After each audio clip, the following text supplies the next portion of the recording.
Nasso, make an accounting. God's trumpet called presence.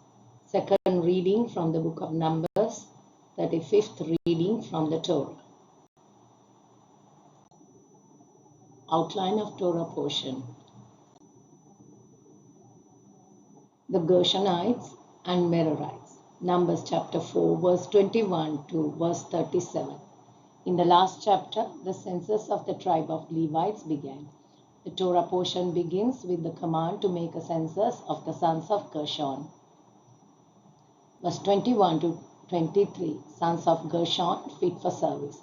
A census of the sons of Gershon by their father's house, by their families from 30 years old and above, even to 50 years old. In Numbers chapter 3, verse 21 to 22, the count of the men of the family of Gershon was 7,500 males. The second count was to number those between the ages of 30 and 50, who were allowed to do the work in the tabernacle of meeting.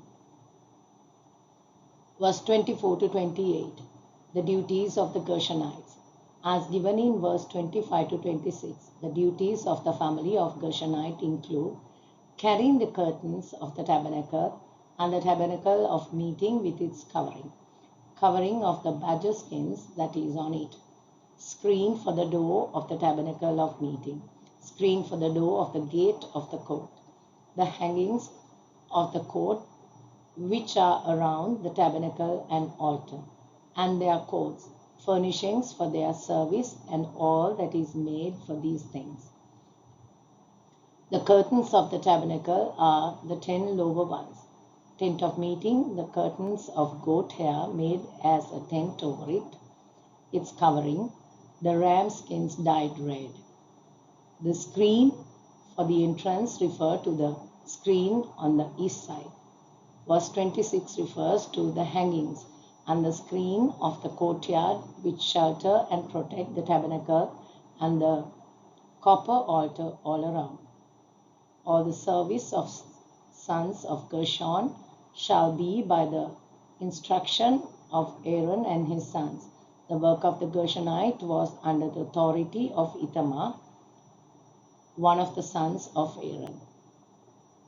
Verse 29 to 30, family of Merari, those fit for service. General count of the men of the family of Merari was 6,200 males according to the Numbers 3, verse 33 to 34. The second count was to find those men from ages 30 to 50 years and who can serve in the tabernacle.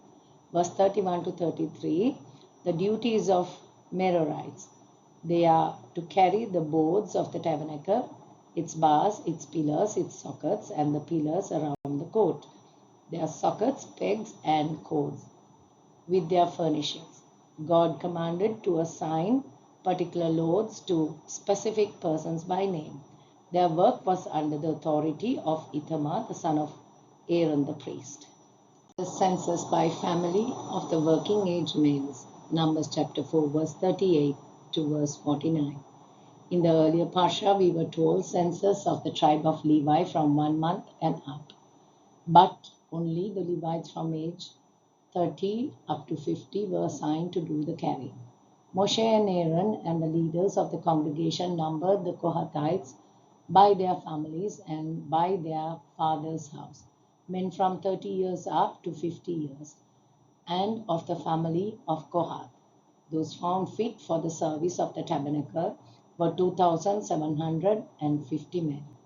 Of the family of Gershon, there were 2,630 men between the ages of 30 and 50 who were found fit for the service of the tabernacle.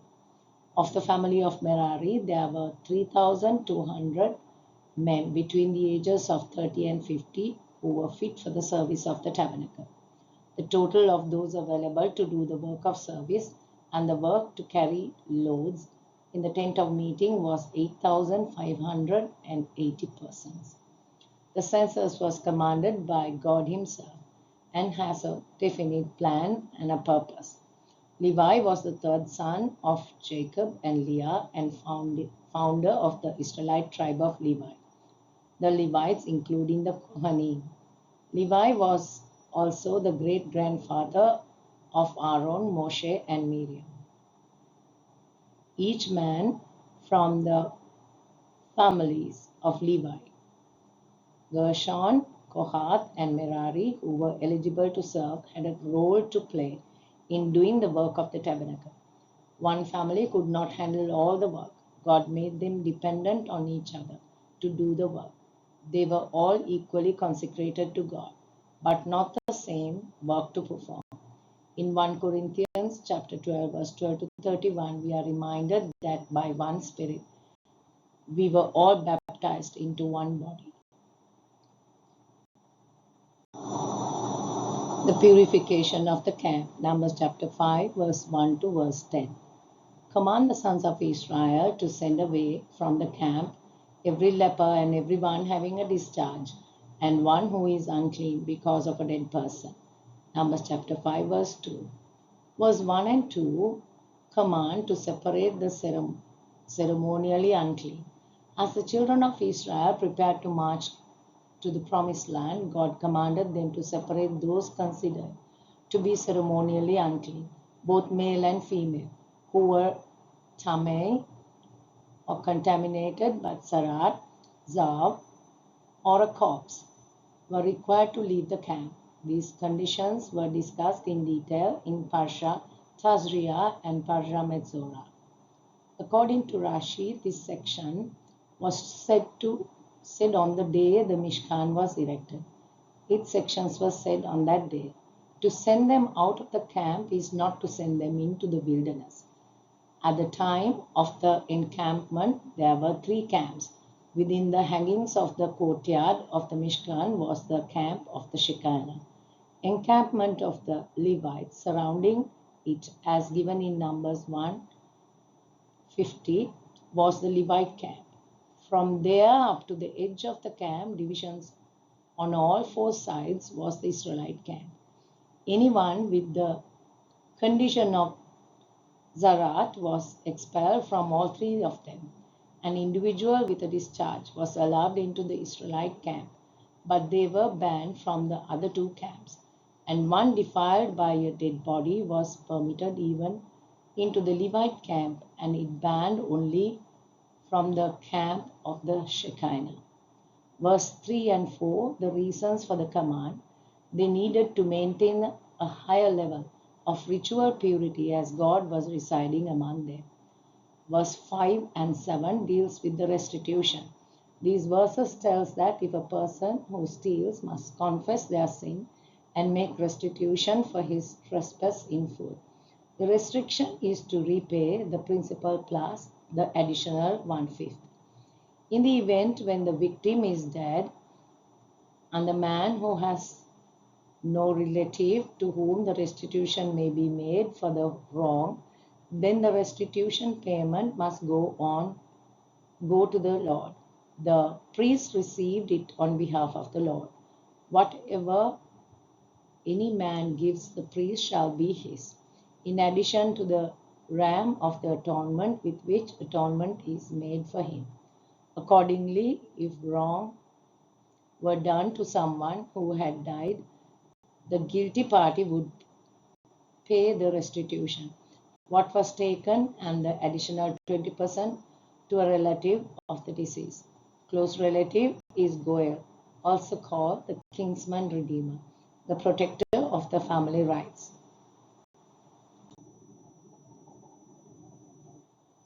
The laws of the Sota and law of the Nazarite. Numbers chapter 5 verse 11 to chapter 6 verse 27. Verse 5:11 to 31 begins with the law of Sota. The Sota is a married woman whose behavior has led her husband to suspect her of adultery. She and her husband come to the Mishkan, later the temple. If she does not confess to adultery, she is made to drink the bitter water. If she is guilty, then the bitter waters will kill her and the man she sinned with. Verse 1 to 21, vow of a rite. This vow could be taken by a man or a woman in Israel. Vow is to express one's special desire to draw closer to God and to separate oneself from the pleasures and comforts of this world. Requirements for fulfilling the vow of a Nazarite include: he shall separate himself from the wine and similar drinks. No razor shall come upon his head. He shall not go near a dead body. All the days of his separation he shall be holy to the Lord. If the Nazarite vow was broken because someone dies suddenly beside him, the Nazarite hair was to be shaved off, sacrifice made, and the vow would begin all over again. Concluding the vow of a Nazarite, the Nazarite shall be brought to the door of the tabernacle of meeting. The vow of a Nazarite ended with a public ceremony with extensive sacrifice. The Nazarite vow was not something that could be entered into lightly, and it was an expensive one to fulfill. In the first part of the ceremony, for the conclusion of the Nazarite vow, the priest offered the required animals and grain offerings. Again, after the sacrifice was made, Nazarite head was shaved and the hair put in the fire of the altar. His offerings will be waved before the Lord. After that, the Nazarite may drink wine. From the fellowship meal, portions of meat from the sacrifice allowed to the one who concluded the vow. Chapter 6, verse 22 to 27. The Lord spoke to Moshe and said, "This is the way to bless the children of Israel. The Lord bless you and keep you. The Lord make his face shine upon you and be gracious to you. The Lord lift up his countenance upon you and give you peace." Offerings of Judah, Issachar, Zebulun, Reuben, and Simeon. Numbers chapter 7, verse 1 to 41. According to Jewish tradition, unique things happened on the first day of Nisan, the day tabernacle was erected. On first day of Nisan, the tribal leaders presented a gift of 6 wagons and 12 oxen. God instructed Moshe that the wagons be given to the Levites for their work of transporting the tabernacle. The tribal leaders also informed Moshe that they had dedication offerings they wanted to bring. They all brought the same offerings: a silver bowl weighing 130 shekels, a silver basin weighing 70 shekels, a gold ladle weighing 10 shekels, burnt offerings, 1 young bull, 1 ram, 1 sheep, sin offering, 1 male goat, peace offering, 2 calves, 5 rams, 5 male goats, 5 sheep. They brought the same physical offerings. The Lord instructed Moshe that each leader should bring his offerings on a different day, according to their tribes. Day 1, Judah. Day 2, Issachar. Day 3, Zebulun. Day 4, Reuben. Day 5, Simeon.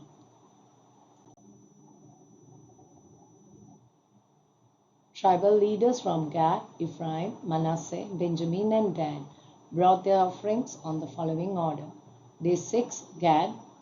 Day 7, Ephraim. Day 8, Manasseh. Day 9, Benjamin. Day 10, Dan. The last 2 tribes to bring their offerings were Day 11, Asher. Day 12, Naphtali. Tribe of Levi is not included in this list. The Torah then gives the total amounts in each category of these 12 special offerings.